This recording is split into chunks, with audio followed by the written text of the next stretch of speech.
श्री कृष्ण गोविंद हरे मुरारी, हे नाथ नारायण वासुदेवा। मैं नीरू तनेजा अपने YouTube channel मेरी मुल्तानी गलबात में आज आपको भादो मास के कृष्ण पक्ष की अजा एकादशी व्रत कथा सुना रही हूँ। इस कथा को सुनकर कमेंट बॉक्स में जय श्री कृष्ण अवश्य लिखें।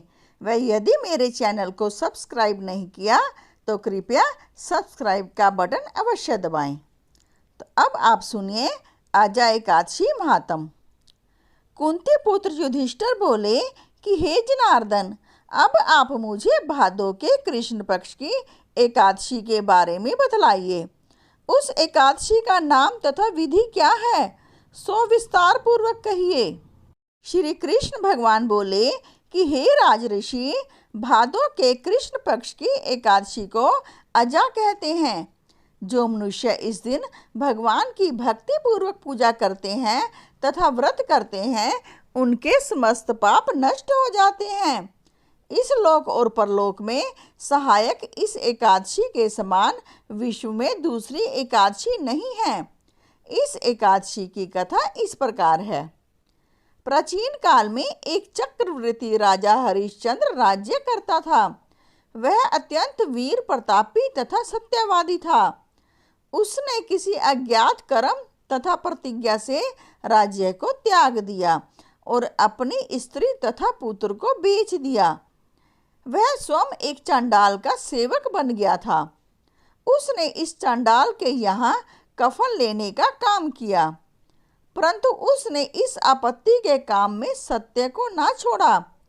जब इस प्रकार रहते हुए उनको बहुत वर्ष हो गए तो उसे अपने इस नीच कर्म पर बहुत दुख हुआ और इससे मुक्त होने का उपाय खोजने लगा।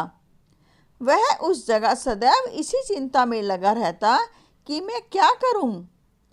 एक समय जबकि वह चिंता कर रहा था, गौतम ऋषि आए।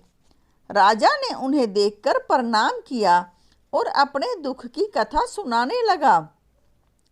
महर्षि गौतम राजा के दुख से पूर्ण वाक्यों को सुनकर अत्यंत दुखी हुए और राजा से बोले कि हे राजन, भादो के कृष्ण पक्ष में अजा एकादशी होती है।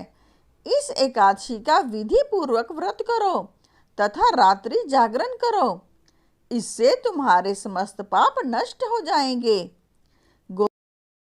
गौतम ऋषि राजा से इस प्रकार कहकर अंतर्ध्यान हो गए। फिर राजा ने जैसा कि गौतम ऋषि ने बताया था, उनके कहे अनुसार भादो माह के कृष्ण पक्ष की एकादशी को अजा एकादशी का विधि विधान के अनुसार व्रत किया और रात्रि जागरण किया। उसे व्रत के प्रभाव से उन्हें अपना राज्य मिल गया और अपनी पत्नी तथा पुत्र भी पुनः मिल गए। हे राजन, यह सब अजा एकादशी के व्रत का प्रभाव था। जो मनुष्य इस व्रत को विधि पूर्वक करते हैं तथा रात्रि जागरण करते हैं, उनके समस्त पाप नष्ट हो जाते हैं और अंत समय स्वर्ग को जाते हैं। इस एकादशी के कथा के श्रवण मात्र से ही अश्वमेध यज्ञ का फल मिलता है। बोलो विष्णु भगवान की जय। बोलो श्री कृष्ण भगवान की जय।